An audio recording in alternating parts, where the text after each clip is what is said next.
अस्सलाम वालेकुम जी। जजों की किरदार कुशी यानी कि सोशल मीडिया के ऊपर हुई और या जो पर्सनल इंफॉर्मेशन है वो जो उनसे निकाली गई, उसके ऊपर एक बेंच तश्कील दे दिया गया। बहुत ही अच्छी बात है, बहुत ही अच्छी बात है।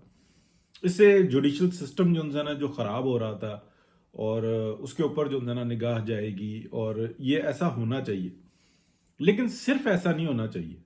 असल में तो पाकिस्तान के अंदर मुसीबत जो है वो ये है कि जो अवाम की नुमाइंदा होती है वो हुकूमत होती है, यानी कि एक सिविलियन हुकूमत होती है जो अवाम की नुमाइंदा होती है।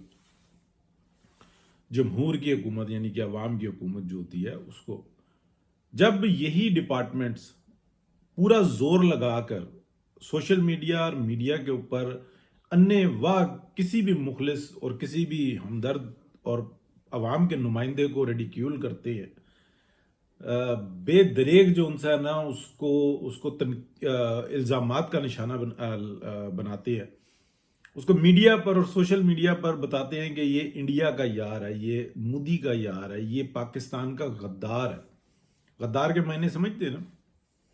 और ये जो पुल बनाता है ये अपना सरिया बेचने के लिए बनाता है, यानी कि ये कितना मजे का खेज बात, लेकिन लोगों को पेवस्त किया जाता है। ये जो सड़कें बनाता है इसमें इसका सीमेंट बिकता है, और ये सिर्फ एक के लिए नहीं, ये इस तरह के इल्जामात माजी में भी लगते रहे। उस वक्त में भी मीडिया और सोशल मीडिया इस्तेमाल होता था और लगातार होता रहा। लेकिन हमें तो माजी करीब के अंदर अगर हम देखें तो हमें ये सारी मिसालें वाज़ेह तौर पर नजर आती हैं। तो मैं ये समझता हूं कि चंद एक या दो या चार जजेस के लिए ये खींचातानी करना, उससे बेहतर ये है कि एक बाकायदा एक पूरा जो सा ना मैकेनिज्म तैयार किया जाए जिसमें ये बताया जाए कि सिर्फ जज की इज्जत नहीं होती, एक आम शहरी की भी इज्जत होती है। किस तरीके से उसको रेडिक्यूल किया जाता है ये चीज मुनासिब नहीं है। और इस तरह से भी किया जाए कि जब अदालतें किसी को भी बुलाकर और बेइज्जत करती हैं, उसको कहते हैं कि अच्छा तुम लोहे के चने हो, और उसके पसीने छुटवाए जाते हैं और बताया जाता है कि 3 4 5 एमपीएस के तो मैं वैसे ही रिजाइन ले लेता।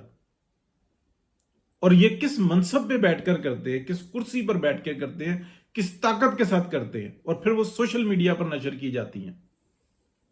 और फिर वो हमारे जो चेयरमैन नैब थे, जस्टिस चुम्मा चिट्टी सरकार, जस्टिस जावेद इकबाल साहब, वो बताते हैं कि जनाब इस नवाज शरीफ के राब्ते जो उनसे ना इंडिया में मोदी से है, और इतने अरब रुपीस का जो उनसे ना ये सारा मामला होता है, और ये इलेक्शन से पहले बताए जाते हैं।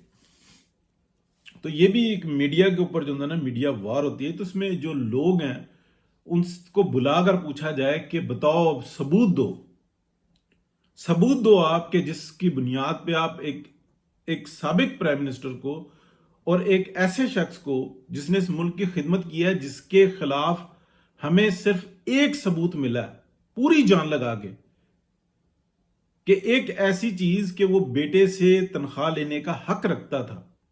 ये बात उसने हमें पहले भी बताई थी, लेकिन इस दफा उसने नहीं बताई। तो ये हमें सबूत मिला है। इस मुल्क के अरबों रुपए खर्च करके हमने ये एक सबूत ढूंढा है उसके खिलाफ, और उसके ऊपर हमने सजा भी दी है। या फिर आप बताओ कि ये नहीं, करप्शन के सबूत आज भी मौजूद हैं। जो हमने किया माजी में हमने वो गलत किया। ये जो गिरेबान में है ना, पहले अपने झांकना होगा फिर दूसरे के झांकना होगा। ये जो 9 मई का वाकया है ना, जिसने प्रेस कॉन्फ्रेंस कर दी वो दूध का धुला हो गया। जिसने अंदर से कुंडी खोली उसका जी बस जी हमने कर लिया हिसाब किताब। जिसने जो पहली जेआईटी थी जो अपना पनामा केस की थी, उसके अंदर जनाब हुसैन नवाज या हसन नवाज उनसे उनकी तस्वीर बाहर आ जाती है, तो कहा जाता है कि जी ये क्या हो गया। हाँ जी हाँ, हमने सब कुछ हिसाब किताब कर लिया। हालांकि बाद में ये खबरें आई कि जिस अफसर ने ये किया, और ये सबने मिलके किया, यानी कि उस अफसर ने ये कहा कि ये तस्वीर निकालो, ऐसे करो, इनको हैसियत बताओ कि क्या है, एक प्राइम मिनिस्टर की बेटे की हैसियत क्या है, कैसे हमने उसको साथ में बिठाया हुआ है। उसकी प्रमोशन हुई बाद में, अभी वो पता नहीं किस जगह पे वो चीफ बन के बैठा हुआ। चीफ से मुराद ये है कि किसी भी इदारे का बहुत सारे चीफ होते हैं, कहां पे बैठा हुआ। बताएंगे ये रिडिक्यूल कौन करता है। اور اس ملک کے اندر یہ جو پیسوں کے لیے اتنے بڑے بڑے یہ تماشے ہوتے ہیں، جو جاوید لطیف صاحب زور لگا لگا کے، یعنی کہ ہم 8 مئی کے میرے جیسا بندہ جو ہے، بہت سارے وہ کہتے ہیں کہ یار جو پی ایم ایل این کے اندر اینٹی اسٹیبلشمنٹ تھے وہ ہار گئے، اور جو anti establishment P T I کے اندر تھے وہ جیت گئے. یہ کس طرح کا ہے؟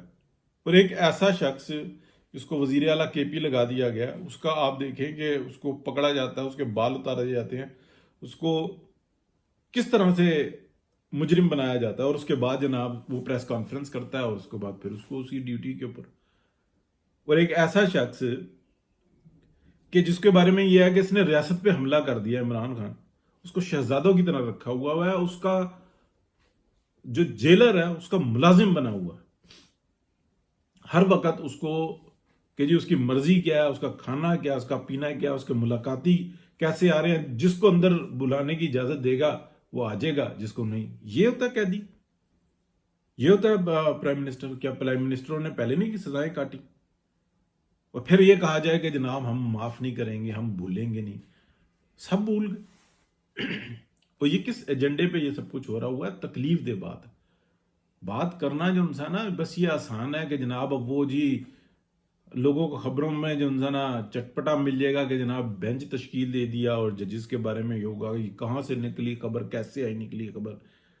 تو یہ بتائے نا کہ یہ جو آئی ایس پی آر نے جو اتنے بندوں کو ٹریننگ دی تھی، یہ کیا ٹریننگ دی تھی، اور یہ کس لیے ٹریننگ دی تھی، اس کی کیا مقاصد تھے، وہ لوگ کون ہیں؟ یعنی کہ تکلیف دہ بات آ جاتی ہے کہ جس کو چاہے، جس کی چاہے عزت رو لے. مطلب یہ وہ تمام جو 6 ججز ہیں، یہ وہ جج ہیں جو عمران دار جج ہیں، جو عمران خان کے اور ان کے سپورٹرز کی کوئی اپلیکیشن لے کر عدالت میں پہنچ جائے یا واٹس اپ کر دے، اس کو وہ کہتے ہیں انٹرٹین کرو فٹافٹ. آج وہ بتا رہے ہیں کہ جناب کیمرے کا قصہ بتانا چاہیے، اس تاریخ کو کیمرہ میں نکلا، یہ چیز ہوئی، یہ سب کچھ ہوا. ہمارے پاس یہ مواد موجود ہے. حالانکہ جو سننے میں آتا ہے کہ وہ جو گھر خریدا تو پہلے سے کیمرہ فٹ تھا، اس میں جب اس کی دیکھا گیا تو نکل آیا، جو ابھی تک معلومات آتی ہیں.